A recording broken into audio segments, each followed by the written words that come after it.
Bonjour, aujourd'hui je vous fais une vidéo pour vous parler donc plus précisément, pour ceux que ça intéresse, donc de qu'est-ce qui s'est passé pour moi en fait, ou comment est apparue entre guillemets ma maladie auto-immune. Je pense que ça peut aider peut-être des gens. Comme je vous l'ai dit dans ma vidéo, donc jeune et maladie auto-immune, je suis allée sur pas mal de forums, il y a beaucoup de gens qui ont une maladie auto-immune. Ça fait partie, je crois, de la troisième maladie la plus courante en fait, ce qui est énorme, le nombre de personnes qui sont, on va dire, infectées en fait. La première maladie étant donc le cancer aujourd'hui, hein, mais ça tout le monde le sait, hein, qui ne connaît personne qui a un cancer? Personne, je veux dire, tout le monde, on entend tout le temps, il a un cancer, tout le temps, c'est constamment en fait. Hein. Donc ensuite, en deuxième position, c'est les maladies cardiovasculaires. Et en troisième position, maladie auto-immune. Voilà, donc pour faire simple, il y a beaucoup de gens qui sont infectés par cette saloperie, on va dire. Alors comment ça s'est mis en place pour moi? Puisqu'aujourd'hui, avec du recul, j'ai vraiment pris conscience en fait de pourquoi j'en étais arrivée à cet état-là aujourd'hui. Et c'est ce qui me permet aujourd'hui d'ailleurs d'essayer de faire machine arrière et d'essayer de vivre sur du long terme en pas trop mauvais état, on va dire. Alors comment c'est apparu? Je pense que ça date depuis très très très longtemps, puisque depuis toute petite, j'ai une addiction au sucre. J'étais une goinfre de bonbons et de gâteaux, mais une goinfre, si bien que des fois je ne mangeais rien à table, ni à la cantine, ni rien, et je me gavais. Mon argent de poche, quand ma mère nous donnait de l'argent de poche quand on était petite, passait que dans les bonbons et les gâteaux. Je veux dire, j'étais une grosse goinfre, quoi. Donc je n'étais pas obèse, hein, puisque j'étais aussi, je veux dire, à notre époque, je suis vieille, donc à notre époque, on sortait jouer, on n'était pas dans les écrans et tout ça, ça n'existait pas. Donc nous, on sortait faire du vélo, du roller, des patins, des machins. Enfin, on était constamment du basket. Moi, je me souviens, on était tout le temps dehors. Dès qu'on avait fini nos devoirs, ou le mercredi après-midi et tout, on filait dehors pour aller jouer avec les copains et les copines, en fait. Hein. Donc du coup, ce que je mangeais était largement consommé, on va dire, en énergie. Donc j'étais même très mince, en fait. Hein. J'ai grandi très mince. Donc vous voyez, donc comme quoi l'excès de sucre et de gâteau ne font pas des enfants gros, en fait. C'est pas... Alors c'est sûr que si vous gavez et qu'en plus vous avez le cul collé sur le canapé, bon ben bingo, là vous avez le trio, vous finissez complètement rond, quoi. C'est normal, hein. Je veux dire, moi si j'avais pas bougé, j'aurais été obèse, hein. Ça c'est certain. Bref, donc une anecdote d'ailleurs pour vous dire, j'ai une sœur qui s'appelle Valérie, qui a un an de plus que moi, alors pour dire 13 mois exactement en fait. Donc on était vraiment cul et chemise, hein, c'est le cas de le dire, et on l'est toujours d'ailleurs. Ma mère à l'époque faisait les courses pour la semaine, donc quand on était gosse, hein, et donc on achetait les gâteaux, les bonbons et tout ce qui allait avec hein, pour manger en fait. Hein, voilà. Enfin, moi je regardais surtout les gâteaux et les bonbons en fait. Hein, le reste je m'en foutais un peu à l'époque. Et donc on rangeait ça dans les placards et moi j'avais la chance d'être lève tôt. À l'époque je me levais des fois il était 6 h du mat, je faisais pas de bruit, ma mère elle dormait, la pauvre ma soeur a ronflé, ma soeur c'était une lève tard. Alors je me levais, j'allais ramper jusqu'au confiturier en fait, donc le meuble qu'on avait où on foutait dedans les gâteaux, les bonbons et tout comme ça. Et je me levais et je me gavais, c'était horrible quoi. Si bien qu'il y avait des gâteaux qui s'appelaient les Mikado, alors je pense que tout le monde connaît, c'est des petits gâteaux super fins là, et ma soeur elle en était fan. Mais moi j'en étais fan, mais je me bouffais le paquet et je chialais parce qu'il n'y en avait pas un deuxième à bouffer en fait. Hein. C'était juste pas possible quoi. Je pouvais pas m'arrêter. Quand je commençais un Mikado, mais j'en avais même pas assez du paquet quoi. J'aurais pu en bouffer, je vous dis, mais je sais pas combien de paquets d'affilée. Hein. Ma soeur elle se levait, elle gueulait, ouais, c'est dégueulasse, tu bouffes tous les gâteaux, tu m'en laisses même pas. Alors après, je me disais, merde, c'est vrai, la pauvre quand même, c'est dégueulasse. Mais je me faisais souffrance, c'est-à-dire que je ne pouvais pas. Et du coup, ce que je faisais, la pauvre, je lui en laissais un Mikado dans tout le paquet. Déjà, je le regardais de travers parce que j'avais les boules de pas le bouffer, mais je me disais, bon, mais un Mikado, vous vous rendez compte, c'était l'horreur. Enfin bref, passons. Donc j'ai passé mon enfance à me gaver de gâteaux, de bonbons, de voilà, tout ce qui était sucré, le chocolat au lait par exemple du matin. Alors c'était horrible, je mettais peut-être 4 sucres et je remplissais la moitié du bol de chocolat, tellement qu'il était sucré, il me piquait la gorge quand il descendait. Voilà, pour vous dire, si bien qu'à l'âge de peut-être 11 ans, 12 ans, j'avais trop de sucre dans le sang. Donc là, ça a été alerte rouge déjà, il a fallu que j'arrête de manger des produits sucrés. Si bien que le matin, je me tapais de l'haricot sans sucre, c'était dégueulasse. Enfin, c'était pas possible, quoi. Donc voilà, donc j'ai passé peut-être quelques mois sans sucre pour essayer de rétablir tout ça, ce qui a fonctionné, bien entendu. Enfin, je me cachais, je me souviens, dans les WC. On avait un espèce de placard. Donc quand les gens n'étaient pas trop là ou pas trop, donc je prenais des Bounty, je m'en souviens, ou des Mars ou des trucs comme ça. Je les cachais, j'allais dans les WC, je les bouffais, je m'engouffrais, je cachais les papiers, et après quand personne n'était là chez moi ou quoi, je prenais les papiers, j'allais les foutre dans le vide ordures qu'il y avait, parce qu'on était en HLM, donc il y avait un vide ordures à l'époque, ce qui n'existe plus ça non plus, hein, dans le couloir, donc j'allais les foutre là-dedans, enfin c'était horrible, la droguer au sucre, quoi, hein. Voilà. Donc ensuite, en grandissant, alors moi je suis quelqu'un, pour faire simple, hein, vous avez pu vous en rendre compte par rapport aux petites anecdotes que je viens de vous donner, je suis une personne entière, donc c'est mon défaut et ma qualité, donc voilà, quand on me demande c'est quoi ton défaut, c'est quoi ta qualité, ben c'est le même, c'est quelque chose qui est très bien, et c'est quelque chose qui peut être aussi pas bien, enfin voilà, bon, donc je suis très entière, et quand j'aime, je ne compte pas en fait, hein. Pour vous donner une autre anecdote, quand McDo s'est ouvert chez nous, alors je vous parle de ça, j'avais peut-être une vingtaine d'années, quelque chose comme ça. Je bossais à l'époque dans la restauration, j'allais, donc des fois je ne mangeais pas le soir au restaurant, et j'allais donc tous les soirs à la débauche. J'allais chercher McDo, McDrive en fait, et j'y allais tous les jours. Non mais, allô, la fille quoi, j'allais bouffer McDo tous les jours. Je vous dis que c'est la pire merde qui puisse exister sur le marché de la bouffe. Eh ben non, c'était bon, donc c'était bon au goût, et voilà. Et je n'ai pas pris 100 grammes non plus, hein, puisqu'à cette époque je travaillais 7 jours sur 7, 13 heures par jour. Croyez-moi que je gaspillais largement l'énergie que j'avalais, hein, ça c'est certain, enfin du moins les calories. Voilà, si ce n'est que j'ai travaillé aussi donc, dans la restauration, je vous l'ai dit, pas mal de temps dans des pizzerias, donc je suis fan des pizzas. Dans une des pizzerias par exemple, pour en bosser, je me souviens, on avait bon, plein de plats à la carte, plein de salades différentes, plein de plats, enfin on avait beaucoup de choix. Et pendant 6 mois de saison, je n'ai bouffé que 3 plats en fait, identiques. Donc tout le temps la même pizza. Même pas, on me disait, mais tu veux pas essayer une autre? Ah non, non, non, moi quand j'aime, c'est j'aime. J'ai pas besoin d'aller voir ailleurs. Je suis pareil en amour, en amitié. Enfin voilà, je suis comme ça moi. Donc je bouffais tout le temps la même pizza, tout le temps la même salade et tout le temps les mêmes pâtes en fait, hein. Donc c'était récurrent, je bouffais ça tous les jours. Voilà, midi et soir, je mangeais pendant 6 mois, j'ai mangé les mêmes plats en fait, hein. En prenant toujours autant de plaisir. C'est quand même formidable. Donc voilà. Donc tout ça pour dire que je me suis pas mal encrassée en fait au niveau de l'alimentation. Il faut savoir que dans les intestins on a des candidats, donc c'est des petits champignons qui sont là pour nettoyer les parois quand elles sont un peu infectées par la glu, le gluten, donc le glucose qui colle les parois en fait, et le sucre, les candidats se nourrissent de sucre. Donc vous pouvez bien vous imaginer que vu l'alimentation que j'avais, ça a énormément proliféré, puisque moi c'était pas du nettoyage qu'il fallait chez moi, c'était du décrassage. Donc comme ils n'étaient pas assez nombreux, les candidats chez moi ils se sont multipliés à forte dose, ce qui a fait une candidose en fait, tout simplement. Donc la candidose entraîne énormément de symptômes très désagréables.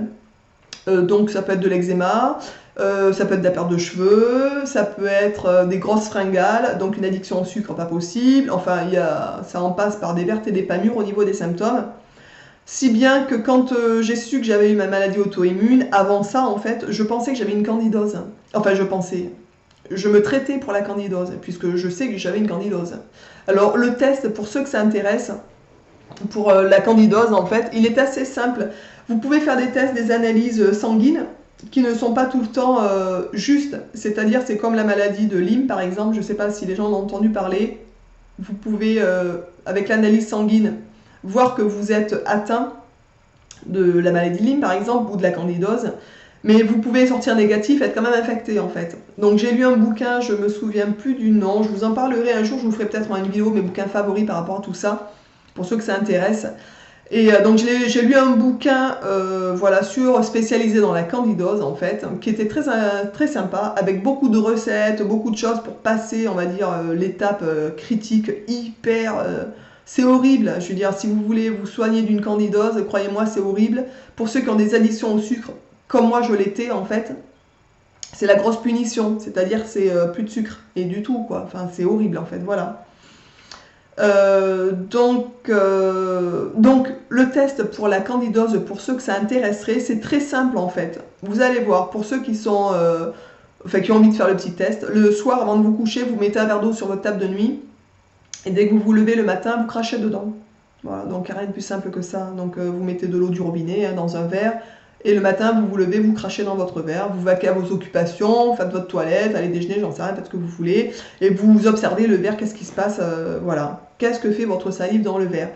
Il faut savoir que quand on n'est pas infecté, quand on a un taux de candida normal, hein, quand on est normal, on va dire, hein, pas, voilà, la salive est plus légère que l'eau, donc logiquement, en toute logique, elle reste à la surface. Elle ne doit pas tomber, la salive doit flotter. Ça, c'est le cas pour une personne qui ne serait pas infectée. Pour les personnes qui sont donc infectées, il y a deux possibilités en fait. Donc vous regardez sur le verre, donc vous avez la salive qui est donc au-dessus de l'eau, et il y a des tout petits filaments de salive qui se décrochent et qui tombent vers le fond. Plein de petits filaments qui tombent et qui tombent vers le fond. D'autres cas, vous pouvez avoir la salive qui tombe directement dans le fond en fait. Hein. Bon, ça c'est, voilà, là vous êtes vraiment pourri quoi, je veux dire. Bon, bref, mais quand vous avez les filaments, vous êtes déjà pourri. C'est, voilà. Donc moi j'ai fait le test. J'étais pourrie. Donc de toute façon je m'en doutais. C'était, voilà, c'était... Il y a des gens aussi qui disent, des fois on entend dire des gens, oui je comprends pas, je grossis, pourtant je suis pas d'excès, je comprends pas comment ça se fait. Ben, ça peut être aussi la candidose. Voilà. Sachez que la candidose par exemple, ça représente... je pense que 70%, quelque chose comme ça, des gens, je me souviens plus exactement, sont infectés en fait. Hein, voilà. Et beaucoup de femmes, puisque ça peut être dû, par exemple, à la prise de contraceptifs. Ça peut être dû à une prise d'antibiotiques. Enfin, il y a beaucoup de choses qui peuvent faire en sorte qu'on se chope, la candidose.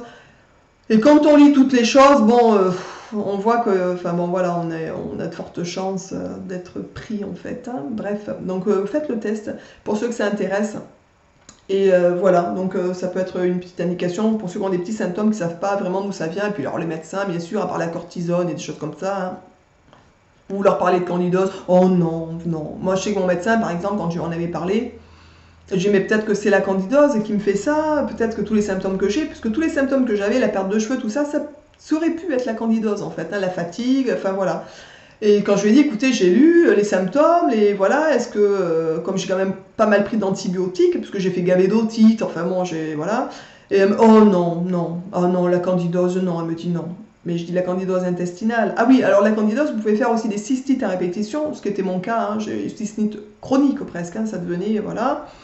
Vous pouvez faire des mycoses, alors vaginales, dans la bouche, enfin où vous en voulez, hein, voilà. Donc ça peut être des symptômes aussi, tout ça. Donc voilà, c'est pour les gens qui seraient susceptibles de faire des choses récurrentes comme ça, faites le test. Je veux dire, ça coûte rien non plus, hein, vous crachez dans un verre.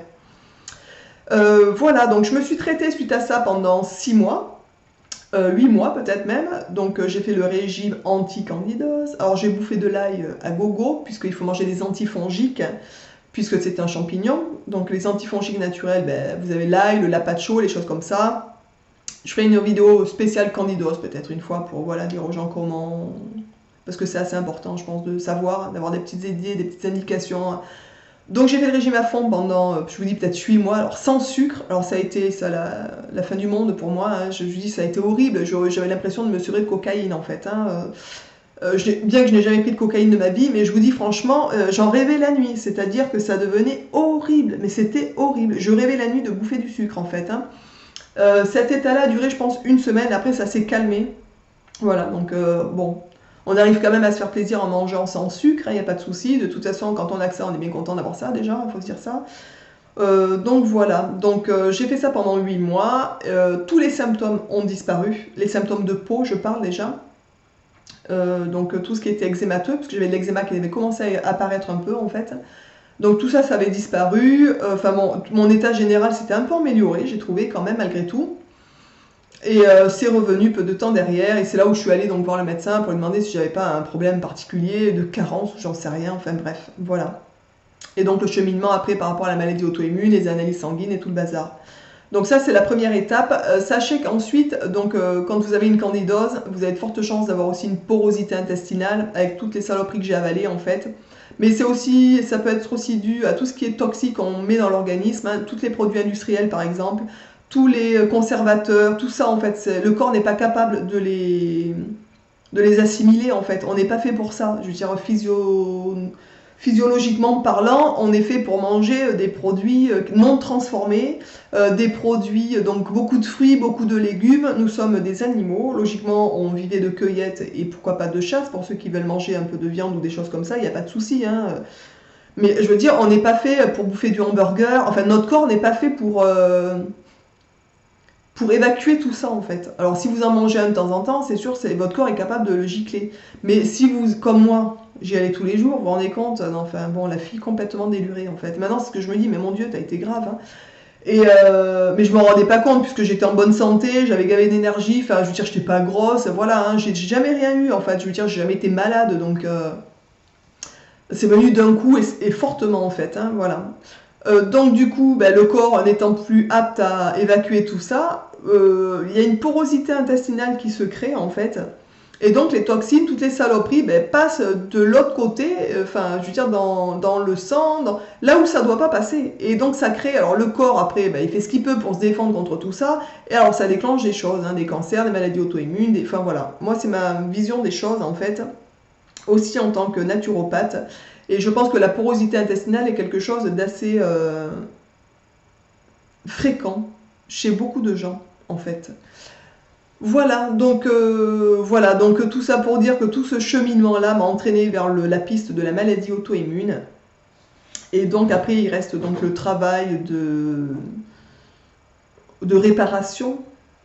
Je ne sais pas comment dire ça, c'est un peu compliqué, parce que je ne sais pas si on est vraiment réparé tout le temps. Je sais qu'il y a des gens, ça peut complètement disparaître.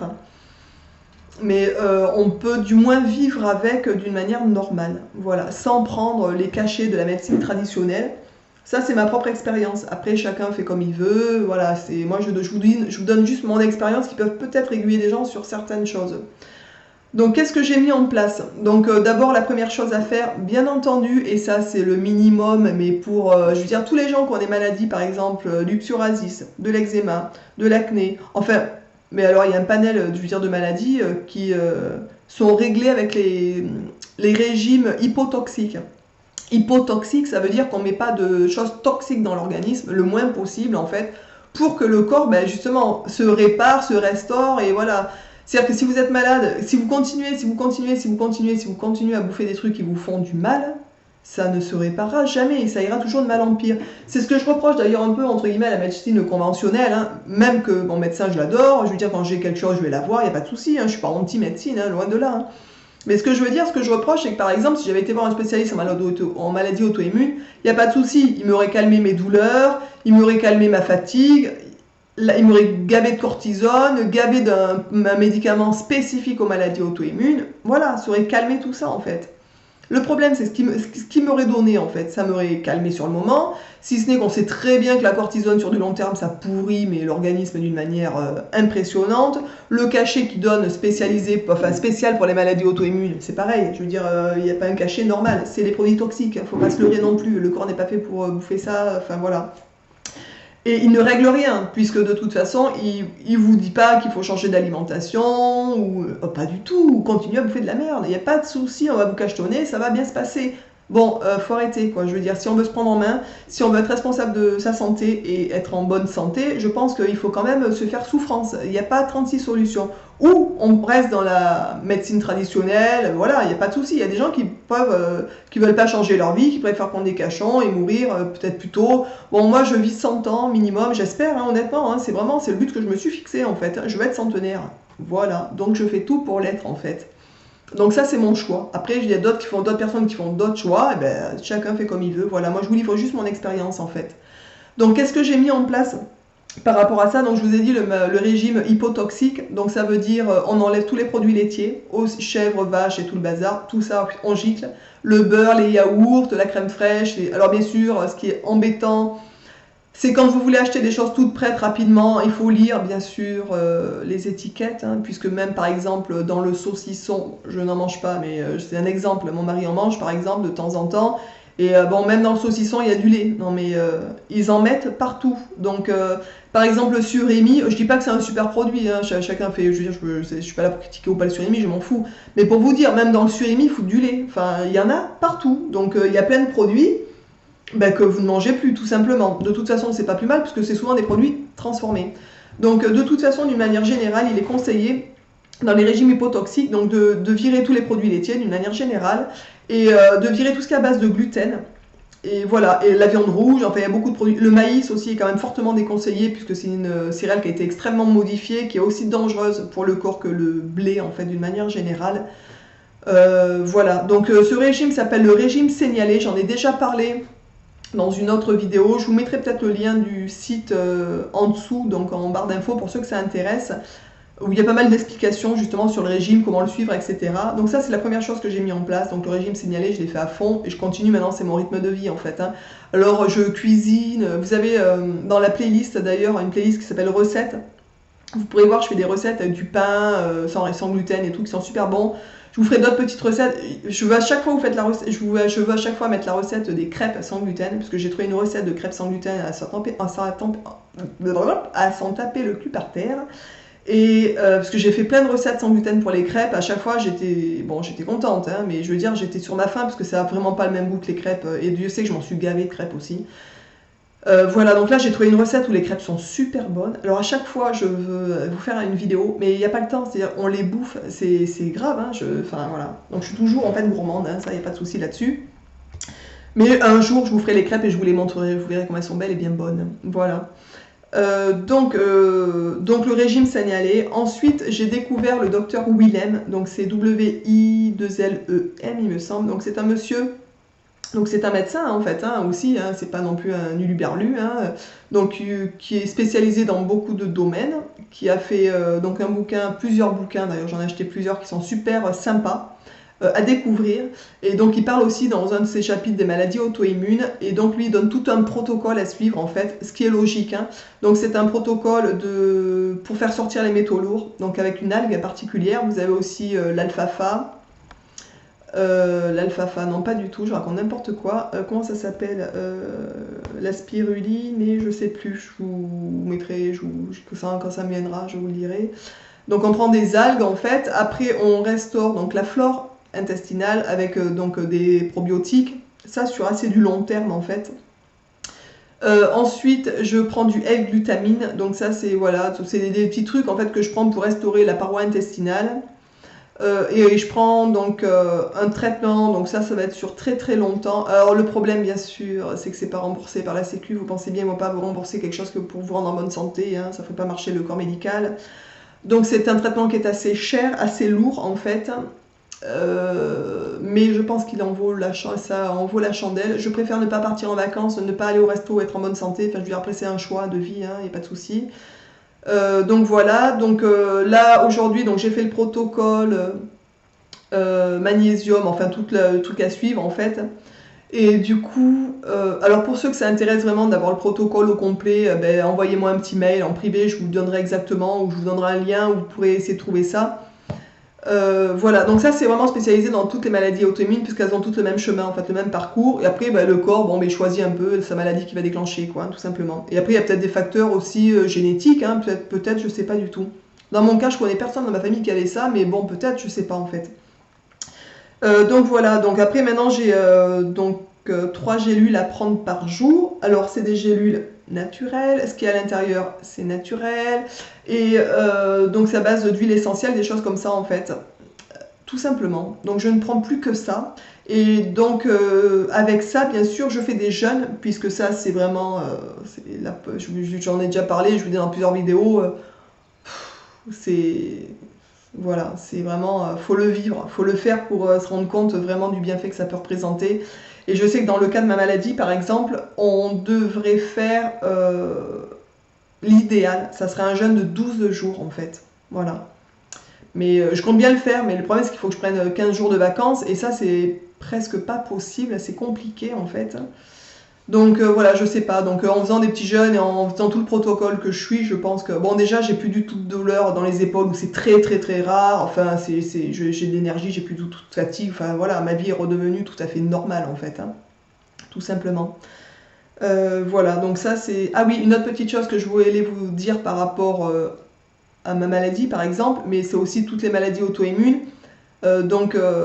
Par exemple, quand vous avez des intolérances alimentaires, c'est ce qui crée aussi les porosités intestinales, puisque le corps ne peut pas trop les assimiler. Enfin, ça handicape, on va dire, l'organisme. C'est que si vous êtes allergique à quelque chose, bon, vous le savez, vous avez une réaction qui est directe, cutanée ou peu importe, et du coup, vous n'en mangez plus. Mais c'est quelqu'un on peut même en mourir. Donc, c'est pour dire à quel point les allergies alimentaires sont dangereuses, quoi. Mais les intolérances alimentaires, alors c'est un peu comme le même principe que les allergies, si c'est que c'est plus sournois. C'est-à-dire que l'allergie, Moi, je sais que j'ai déjà fait une allergie alimentaire. Je sais pas à quoi. Je suis allée voir un allergologue, on n'a pas trouvé. Alors, ça devait être peut-être un mélange de deux choses qui ont déclenché ça. Donc, j'ai fait une crise d'urticaire, mais c'est pour Noël. Horrible. Ils voulaient me garder à l'hôpital le 25, le réveillon de Noël. Non, mais j'y en ai hors de question. Hein. C'est impossible. Je sors. Moi, j'habite pas loin. Si je vois que ce soit, je reviens. Hein. Ah, je suis partie. Ils m'ont laissé partir. Hein. Moi, j'ai mangé, fait le réveillon comme tout le monde. Non, mais qu'est-ce que c'est que ça? Je suis pas mourante quand même. Faut pas exagérer, quoi. Donc je suis rentrée chez moi, on a cherché ce que c'était, on n'a rien trouvé. Alors maintenant j'ai des anti, on va dire, allergènes, alors des antihistaminiques, je crois il me semble que ça s'appelle, quelque chose comme ça. Et bon, si jamais ça devait se redéclencher, bon, je mange un cacheton et terminé. Mais j'en ai plus jamais refait. Donc comme je voulais vous dire, les intolérances alimentaires, en fait, c'est beaucoup plus sournois, puisque le corps ne les accepte pas non plus, mais vous n'avez pas de réaction importante en fait. C'est-à-dire que ça vous bousille de l'intérieur petit à petit. C'est hyper sournois. Donc on ne sait pas à quoi on est allergique, enfin intolérant du moins, puisqu'on s'en rend pas compte. On s'en rend compte quand c'est mon cas, par exemple, que c'est trop tard, que vous avez une merde en fait, hein, tout simplement. Donc quand vous suivez un protocole pour une maladie auto-immune comme moi par exemple, ou une autre maladie, hein, psoriasis, les choses comme ça, il y a de fortes chances que vous ayez des intolérances alimentaires. D'ailleurs je pense que 80% des gens qui ont des pathologies assez graves ou chroniques ou des choses comme ça ont des intolérances alimentaires. Voilà, donc ça c'est aussi le professeur Willem qui en parle dans son livre. D'ailleurs c'est un livre qui s'appelle je crois Les intolérances alimentaires. Un jour je fais une vidéo sur les livres en fait qui sont sympas à découvrir par rapport aux médecines on va dire dites naturelles. Et du coup voilà, donc dans son bouquin il donne comment on appelle ça, des laboratoires d'analyse en fait. Donc je suis allée voir mon médecin, je lui ai demandé voilà, écoutez, je voudrais par rapport à ma maladie auto-immune voir si j'ai pas des allergies alimentaires. Oui, mais il n'y a pas de souci, je vous fais voilà. Donc elle m'a fait une prise de sang, on a recherché 11 aliments. Non mais là je me suis dit 11 aliments. C'est un peu juste peut-être. Voilà, donc effectivement il s'est avéré déjà que j'avais une légère allergie aux petits pois. Alors que j'ai toujours mangé des petits pois sans m'empois, enfin bon voilà, donc, et j'adore les petits pois en plus. D'ailleurs souvent on aime ceux pour quoi on ne devrait pas manger, c'est pour dire. Donc voilà, on a une attirance pour les choses qui nous sont pas bonnes en fait souvent. Donc bon, et donc je suis allée la revoir, je lui dis excusez-moi, mais vous m'avez recherché que 11 aliments, c'est peut-être pas beaucoup par rapport à tout ce qu'on mange quoi quand même. C'est assez limité quand même. Donc elle m'a dit oui, écoutez, il n'y a pas de souci. Donc je lui ai dit écoutez, voilà, moi je connais un laboratoire sur Paris, mais il faut que vous me fassiez une ordonnance pour que je aille voir une infirmière, qu'elle me fasse une prise de sang. J'envoie moi mes analyses, enfin, mes petites dosettes de sang là, par la poste, et ils me font les recherches en fait. Donc là, ils ont recherché, alors je ne sais plus exactement, mais il me semble que c'est 250 aliments. Ce qui déjà est plus raisonnable, hein, parce qu'on ne mange pas que 11 aliments dans une vie, je veux dire, quand même. Donc ils recherchent donc les intolérances sur 250 aliments, enfin, dans mon cas. Par contre, au niveau du coût, bien sûr, c'est pas remboursé par la Sécu, vous vous doutez bien, hein, c'est tout ce qui peut tendre sur une bonne santé, ça n'intéresse personne. Hein.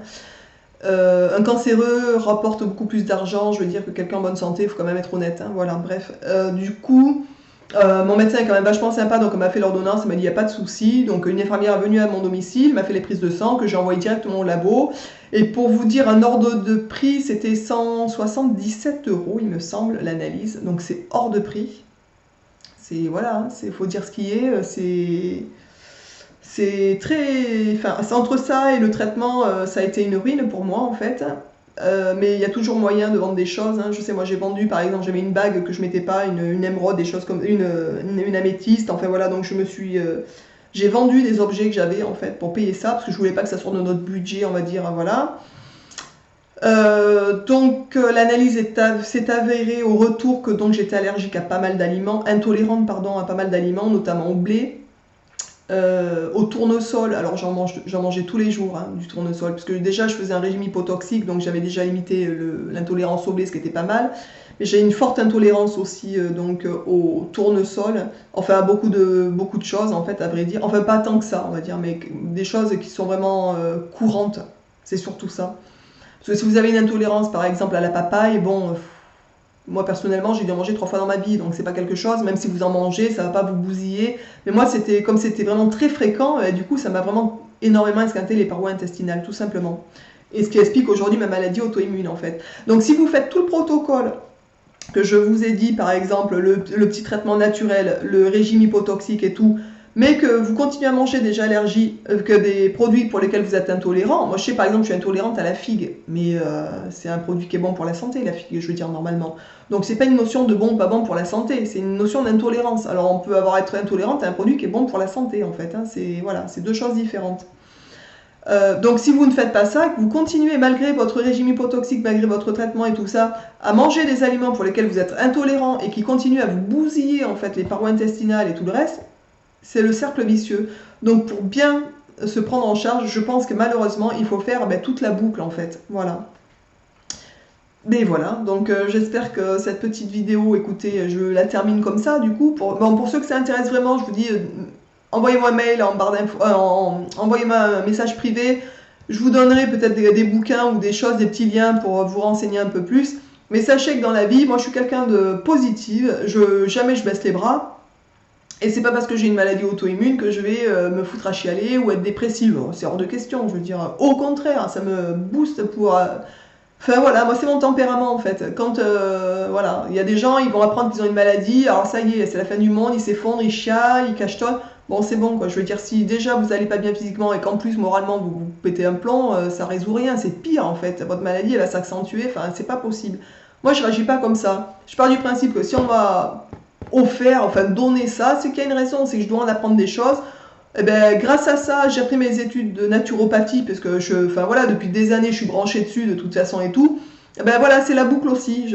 C'est peut-être qu'il fallait que j'en arrive à ça pour peut-être déclencher à reprendre mes études aussi.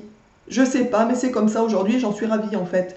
Et en sachant que tout ce que je mets en place comme protocole, enfin voilà, je n'ai plus du tout, si bien que mon médecin, quand je suis allée la voir la dernière fois à la fin de mon deuxième jeûne, on a rediscuté, elle m'a dit voilà, est-ce que vous voulez peut-être aller voir donc le spécialiste, on va peut-être refaire une prise de sang, voir où vous en êtes et tout. Mais j'ai dit écoutez, si vous voulez, moi j'ai pas d'objection à ça, hein, je suis pas du tout... voilà, mais je lui dis par contre, c'est vrai que depuis que j'ai fait mes jeûnes et tout ça, je lui dis j'ai plus du tout de douleur, je suis plus du tout fatiguée, enfin je suis redevenue normale quoi. Et là elle m'a regardé, elle m'a fait ah bon? Ben je dis oui, enfin après je lui dis voilà, on peut refaire une prise de sang, il n'y a pas de souci, hein, ça me... Bon, ben elle me dit bon, ben non, alors c'est peut-être pas utile, on va attendre. Elle doit se dire, on va attendre qu'elle décline pour peut-être, vous voyez, enfin bon, je sais pas ce qu'elle pense en fait. Hein. Donc voilà, donc pour le coup, sachez que rien n'est insurmontable. Je pense qu'il faut juste trouver les bons chemins pour remédier à certaines choses. Il faut déjà comprendre en fait qu'est-ce qui a emmené à cet état-là, parce que si on comprend pas ça, en fait, on n'est pas capable de restaurer le terrain, en fait. Voilà. Donc j'espère que cette petite vidéo, je suis vraiment désolée parce qu'elle est super longue, alors c'est vraiment la vidéo blabla en fait, hein. Oh là là mon dieu, j'ai dû vous saouler en fait. Voilà, donc écoutez, je vous fais à tous plein de bisous, je vous dis à bientôt, et j'espère que malgré tout cette vidéo, même malgré la longueur, vous aura plu, et qu'elle vous aura peut-être aiguillé pour certaines personnes qui ont des petits tracas, on va dire des petits soucis de santé, pour aller un peu mieux.